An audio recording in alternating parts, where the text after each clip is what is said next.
Jalan-jalan ke Pulau Bali, tidak lupa pergi ke Pantai Kuta. Jangan lupa jawab salam dari kami walau tidak berjabat tangan. Om Swastiastu. Assalamualaikum warahmatullahi wabarakatuh. Salam sejahtera bagi kita semua. Namo Buddhaya. Kami tim ZILS perwakilan KIR SMA Negeri 5 Denpasar dengan saya sendiri IKD Yudi Prasetya dengan rekan sebelah kanan saya Niko Indira Kusuma Dewi, dan rekan sebelah kiri saya Naina Bila Zara. Dewan Juri yang terhormat, Profesor Dr. Emil Salim tahun 2013 pernah menyampaikan bahwa 37 tahun lagi persediaan energi fosil akan dinyatakan habis. Ini mungkin saja terjadi karena penggunaan energi fosil terus-menerus untuk memenuhi tuntutan pembangunan. Bahkan pemerintah Indonesia sendiri mengimpor 35% energi fosil untuk memenuhi kebutuhan dalam negerinya. Kemudian melihat penggunaan etanol mencapai 68% di seluruh dunia, apakah kita sebagai generasi penerus bangsa akan diam saja? Tentu saja tidak. Oleh karena itu kami mencanangkan ide mengenai energi terbarukan ke dalam karya tulis kami berjudul Biosaro. Bioetanol berbahan limbah kulit buah salak, zalaka, dan buah bintaro Cerbera mangas sebagai energi alternatif pengganti petroleum. Dewan Juri yang terhormat, energi fosil sebagai salah satu komponen penting penopang pembangunan kini eksistensinya semakin memprihatinkan. Hal itu tentu mengganggu keberlanjutan pembangunan dalam masyarakat dengan peranannya yang sangat esensial. Sehingga diperlukan suatu energi alternatif yang mampu menggantikan peran energi fosil tersebut dalam masyarakat. Oleh karena itu, sebagai generasi muda kami berupaya mengolah limbah yang ada di lingkungan sekitar kami berupa kulit buah salak dan buah bintaro menjadi produk energi baru terbarukan berupa bioetanol. Dari permasalahan tersebut kami mengungkap dua rumus masalah. Yang pertama, mengapa limbah kulit buah salak dan buah bintaro dapat dijadikan produk energi terbarukan bioetanol. Yang kedua, bagaimana efektivitas pemanfaatan bioetanol kulit buah salak dan buah bintaro untuk memenuhi kebutuhan energi rumah tangga. Adapun penelitian ini bertujuan untuk mengetahui bahwa limbah kulit buah salak dan buah bintaro dapat dijadikan produk energi terbarukan bioetanol yang bermanfaat sebagai acuan kepada masyarakat untuk mengurai eksistensi limbah dan mengolahnya menjadi produk yang bermanfaat. Untuk selanjutnya akan dilanjutkan oleh rekan saya Mira. Baik, selanjutnya metodologi penelitian. Penelitian ini dilakukan di Laboratorium Kimia SMA Negeri 5 Denpasar dari tanggal 3 Juni hingga 19 September 2021. Jenis data kuantitatif dan kualitatif dengan sumber datanya primer serta sekunder. Teknik pengumpulan datanya eksperimen, observasi, literatur, teknik analisis datanya deskriptif, kuantitatif, dan komparatif, serta yang terakhir teknik penyajian datanya yakni reduksi, induksi, dan verifikasi. Baik, Dewan Juri selanjutnya akan dilanjutkan oleh rekan saya. Baik, selanjutnya hasil penelitian dan pembahasan. Yang pertama, campuran kulit buah salak dan buah bintaro dapat dijadikan bahan bakar nabati atau bakarti bioetanol. Kulit buah salak dan buah bintaro dapat dijadikan bakarti bioetanol karena kedua bahan ini mengandung selulosa dan hemiselulosa yang setelah dihidrolisis menjadi glukosa. Reaksinya sebagai berikut. Proses fermentasi selama 72 jam atau 3 hari dengan menggunakan penambahan ragi roti, NPK, dan urea. Reaksinya sebagai berikut. Untuk membuktikan bahwa kulit buah salak dan buah bintaro serta campuran dari kedua bahan tersebut dapat dijadikan bahan bakar nabati atau bakarti bioetanol, kami melakukan uji kelayakan pada bahan-bahan tersebut yang hasilnya dipaparkan dalam tabel-tabel berikut ini. Tabel pertama, hasil penelitian berbahan kulit buah salak. Ada 3 kali percobaan yang dilakukan. Peneliti dengan masing-masing menggunakan bahan 1 kilo, maka rata-rata konsentrasi glukosanya adalah 15 bis dan kadar alkoholnya sebesar 78%. Selanjutnya tabel yang kedua, hasil penelitian bioetanol berbahan buah bintaro. Ada 3 kali percobaan yang dilakukan dengan bahan yang masing-masing 1 kilo, diperoleh konsentrasi glukosa rata-rata 12 bis dengan kadar alkoholnya 76%. Baik, selanjutnya tabel ketiga, hasil penelitian dari kadar alkohol berbahan campuran limbah kulit buah salak dan buah bintaro.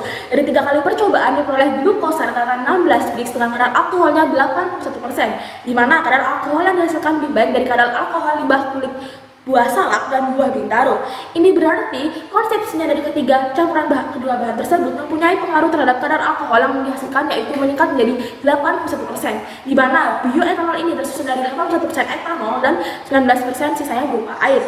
Selanjutnya yang kedua, uji efektivitas bakarti bioetanol dari campuran limbah kulit buah salak dan buah bintaro dalam manfaatnya di rumah tangga. Untuk mengetahui efektivitas penggunaan ketiga bioetanol tersebut, kami melakukan pengujian waktu yang dibutuhkan masing-masing bioetanol untuk memanaskan air 1 liter hingga mencapai suhu 80 derajat Celcius yang kami sandingkan dengan minyak tanah sebagai terkontrol.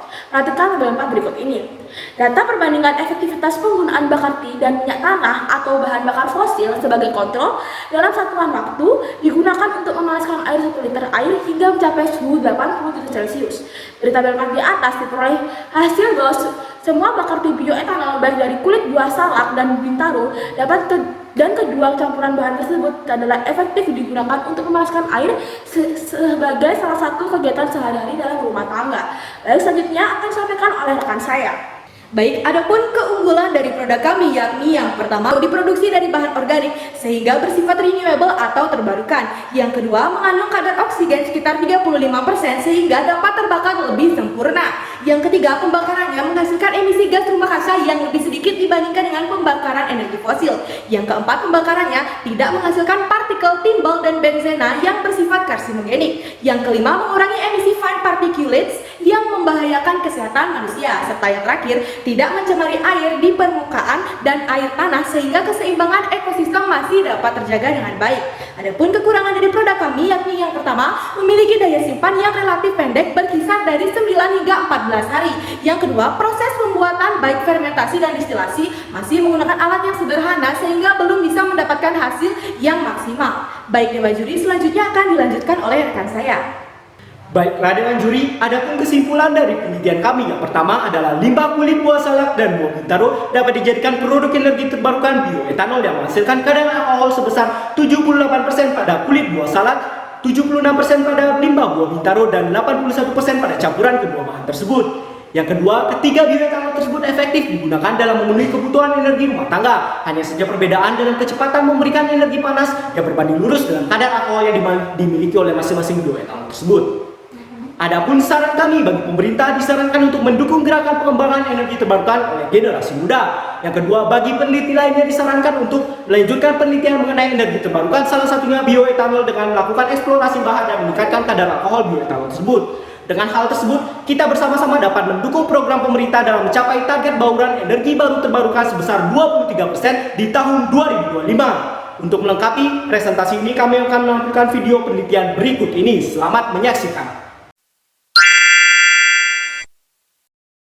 Tahap pertama, menumbuk bahan kulit buah salak dan buah bintaro, lalu tambahkan HCl dan saring hasil tumbukan.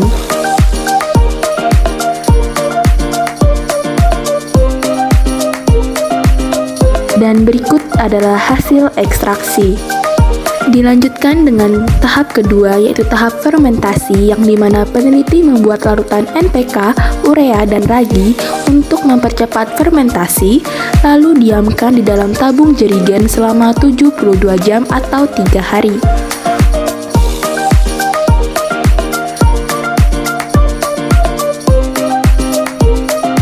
Dilanjutkan dengan tahap ketiga yaitu evaporasi, kondensasi, dan destilasi. Setelah itu diperolehlah hasil biosaru.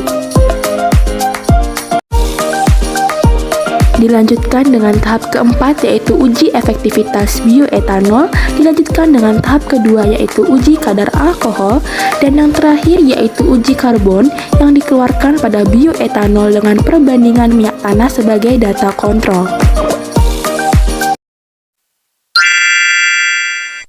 Akhir kata dari kami, kalau bukan kita siapa lagi? Penerus tongkat estafet pembangunan bangsa yang akan mewujudkan Indonesia Emas 2045.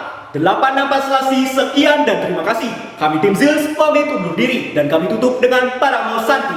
Om Santi Santi Santi Om. Wassalamualaikum warahmatullahi wabarakatuh.